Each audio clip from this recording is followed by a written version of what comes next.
Praise lord. నిన్న మా అమ్మగారు నాకు కాల్ చేసి మా నాన్నగారితో జరిగిన సంభాషణను నాతో పంచుకుంటున్నారు.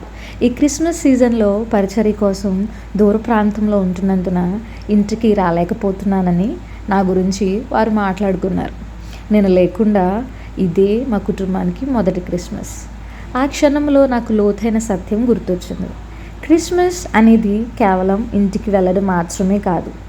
యేసు తన స్వర్గీయ గృహాన్ని విడిచి రావటమే క్రిస్మస్.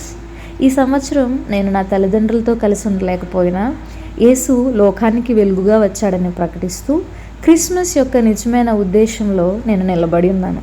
అవును, నా కుటుంబం చాలా మిస్ అవుతుంది, కానీ పరిచర్య ద్వారా క్రిస్మస్ సందేశం అనేక కుటుంబాలకు చేరుతుందని ఆనందంలో నేను సంతోషిస్తున్నాను. ఇదే నేను క్రిస్మస్ను జరుపుకునే విధానం. ఆయన పరలోకాన్ని విడిచి మన మధ్య నివసించేందుకు ఈ లోకానికి వచ్చాడు. కాబట్టి నా ఇల్లు నన్ను ఎదురు చూస్తున్నప్పటికీ ఒకప్పుడు బెత్లెహేంలో ప్రకాశించిన అదే వెలుగును చేతపట్టి నేను ప్రజల మధ్య నిలబడుతున్నా. ఆమెన్.